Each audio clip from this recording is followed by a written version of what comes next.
भारत के हिंदू लोग भगवत गीता नहीं पढ़ते तो उनसे क्या अपेक्षा करेंगे कि वो कुरान पढ़ेंगे। लेकिन कुरान में क्या लिखा है वो मैं आपको बताता हूँ।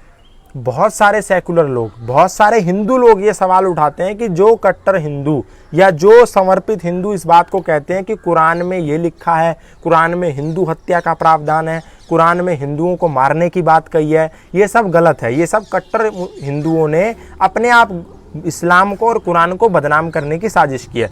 तो मैं पवित्र कुरान से आपको पढ़ के बता देता हूँ कि कहाँ पर हिंदुओं के बारे में क्या लिखा है।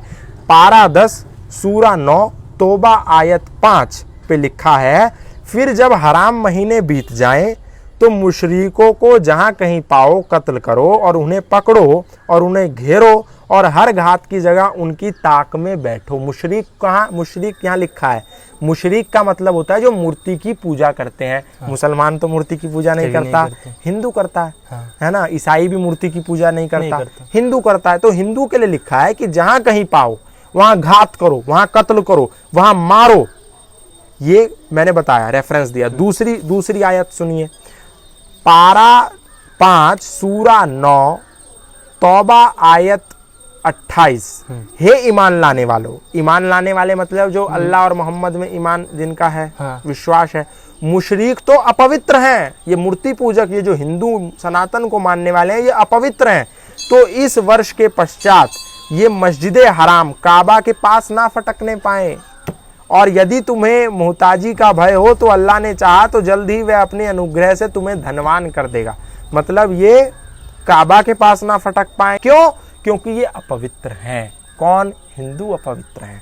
हमारे सनातन धर्म में तो कहीं नहीं लिखा है ऐसा कि मुसलमान ना फटक पाए, क्योंकि सनातन तो प्राचीन से प्राचीन है, सदा से चला आया। उस समय मुसलमान कहाँ था? ये सब मुसलमान वही तो हैं जो सनातन थे पहले, बाद में मुसलमान हुए। 1400 साल के पुराने इतिहास में जाओ, कोई मुसलमान नहीं था।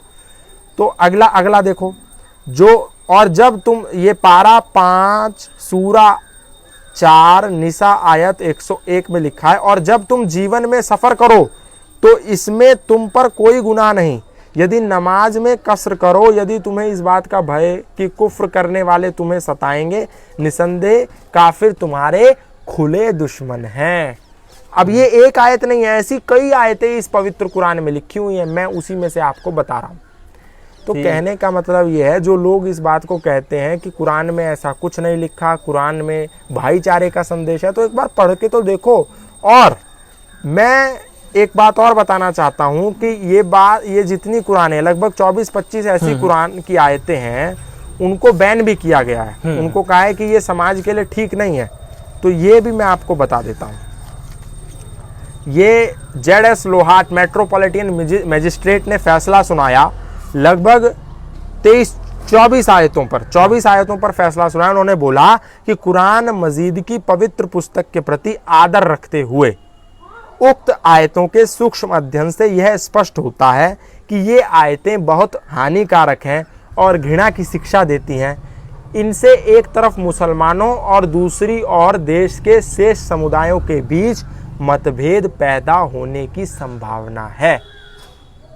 इन 24 आयतों से समुदाय में मतभेद पैदा होगा। ये घृणास्पद है, ये ठीक नहीं है। ये मेट्रोपॉलिटन मजिस्ट्रेट दिल्ली कोर्ट के कह रहे हैं, मैं नहीं कह रहा। लेकिन मैं फिर भी अपने हिंदू भाइयों और सबसे कहूँगा कि पवित्र कुरान को ज़रूर पढ़ें, तब आपको पता चलेगा कि कुरान में क्या लिखा है, क्या नहीं लिखा है। हम लोग आपको बेवकूफ़ नहीं बना रहे, हम लोग आपको पागल नहीं बना रहे। आप पढ़ लो और जान लो, खुद मेलोडी खाओ, खुद जान जाओ कितनी मीठी है कितनी नहीं है, पता चल जाएगा।